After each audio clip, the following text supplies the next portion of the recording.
حضرت سیدنا مجدد الف ثانی رحمت اللہ تعالی علیہ کے صاحبزادے خواجہ معصوم قدس سرہ، ان کے ایک مخلص ہیں حاجی نور الدین بیان کرتے ہیں، ایک بار ہم حرمین شریفین کی زیارت کو روانہ ہوئے، جہاز پر میں سوار ہو گیا لیکن سمندر میں طغیانی آ گئی، ہوا شدت کی آ گئی تو جہاز ڈوبنے لگا۔ اکثر لوگوں نے اپنا سامان جہاز میں سے نکال کر باہر سمندر میں ڈال دیا تاکہ جہاز کا وزن کم ہو جائے، ڈوبنے سے بچ رہے۔ میں اس حال میں حضرات مخدوم زادگان کی طرف متوجہ ہوا اور نہایت عاجزی سے التجا کی کہ یا حضرت وقت امداد ہے۔ متوجہ ہوتے ہی دونوں مخدوم زادے تشریف لائے،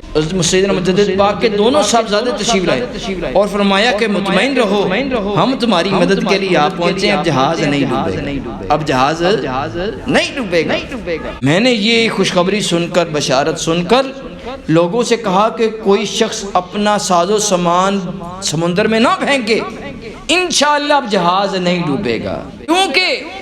بزرگان دین نے مجھے بشارت دی ہے۔ لوگوں کا خیال تھا کہ جہاز کا بچنا بڑا مشکل ہے، کسی نے میرے بات کی طرف توجہ نہیں کی، مگر پھر کیا ہوا، فوراً جو لہریں تھیں وہ تھم گئیں، جہاز بھی سنبھل گیا، ٹھہر گیا۔ دیکھ کر سب کے سب لوگ حضرت کے معتقد اور وہ بندہ جو واقعہ سنا کہتے ہیں میرے بڑے مخلص ہو گئے، اور پھر ہم بخیر و عافیت جدہ پہنچے اور پھر حرمین شریفین کی حاضری دی۔